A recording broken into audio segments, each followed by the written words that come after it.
Sorry. Alright, debaters, now we are going to talk about how to run a good disadvantage card when you're on neg against an AF plan. So obviously, any affirmative plan that's going to be taking place or that's going to be proposed this season is going to deal with cutting down on surveillance. That is, if they're topical, that's what they're going to talk about.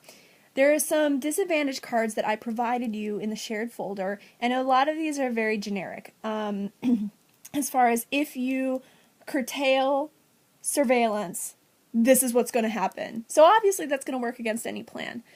Good debaters try to not have generic disadvantage cards because a good AF team will say, this is generic, and some judges will go for that. Like, some judges don't like generic cards, others don't care.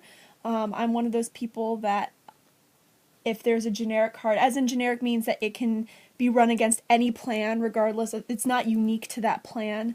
Some good judges think that a card needs to be unique to the plan. Like, so for example, if you curtail surveillance by limiting Section 702 of the Patriot Act, they like cards that directly deal with disadvantages stemming from limiting Section 702. They don't like cards that are just about curtailing surveillance in any way, shape, or form. So that's just something to keep in mind. But for the sake of argument today, we're going to go with a generic negative card that talks about a disadvantage just stemming from any sort of domestic, a curtailment of domestic surveillance.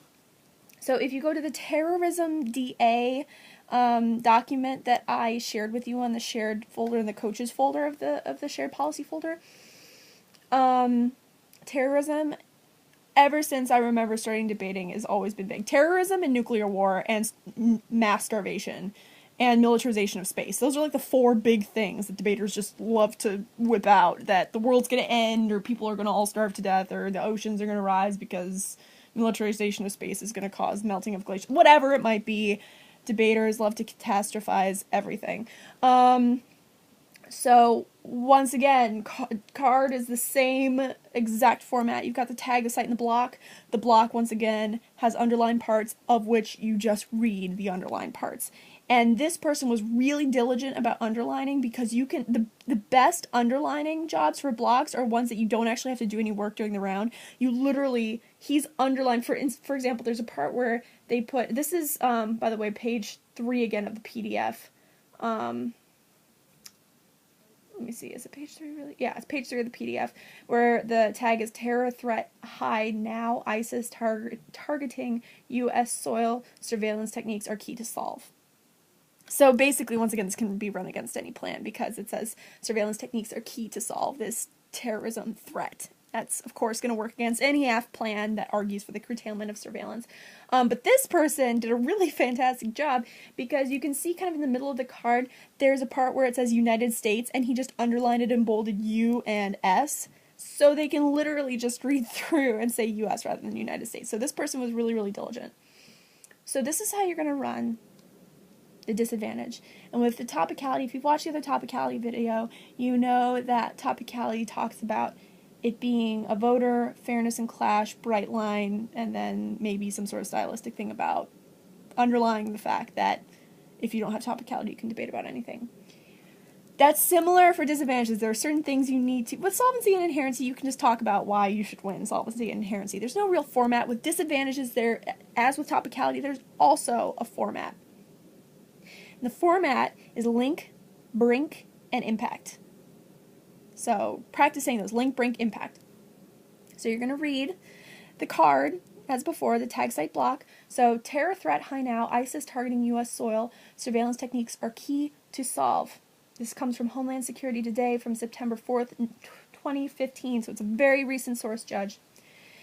And it says the jihadist threat in the U.S. is high and has escalated dramatically. ISIS supporters publish a hit list targeting American government personnel. Authorities arrested another ISIS-aligned radical in Arizona who helped a fighter travel to Syria. We need good intelligence here at home, Judge. There have been more U.S.-based jihadist terror attacks in 2015 than any year since 9/11. ISIS has inspired or directed 57 terror attack plots against Western targets, including 15 in the U.S. There have been twice as many ISIS-linked attack plots against the West this year as there were in all of 2014. Islamic terrorists are intent on killing American law enforcement and military personnel. ISIS supporters released another hit list of American government personnel, ISIS has largely maintained its terror safe havens in Syria and Iraq while expanding globally more than a year after the U.S. and its allies launched operations against it. So that's the card. I don't think that's actually as good of a card because the only thing that links it to surveillance is we need good intelligence here at home. It's pretty generic.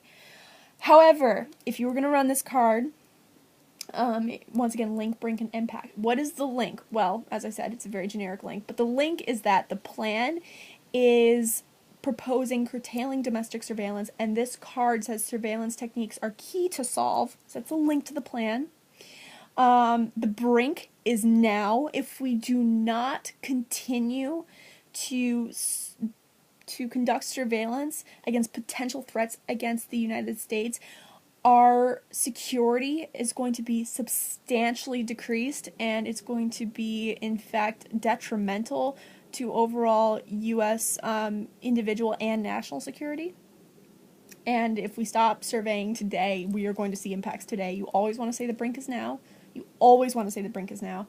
And then the impact being, Judge, if we stop surveying these potential threats, we are going to have attacks by ISIS against U.S. civilians on U.S. soil or U.S. interests abroad, and that could potentially lead to all-out devastating regional war, regional actual hot war, and even perhaps nuclear war. If they get their hands on nuclear weapons, we could see nuclear proliferation and a nuclear war because the region in the Middle East where ISIS is having a stronghold is destabilizing rapidly, and they have proximal access to nuclear weapons. You could say something like that. You know what I mean? You might want to have another card if you want to link the terrorism and ISIS to nuclear war, but it could easily be done because debaters love doing that all the time. So that's what you need to do. Link, brink, and impact. Again, I wouldn't necessarily use this card because it's generic, and even though the link is really, really weak, even though it is a generic link, it's still a weak generic link, but that's just an example.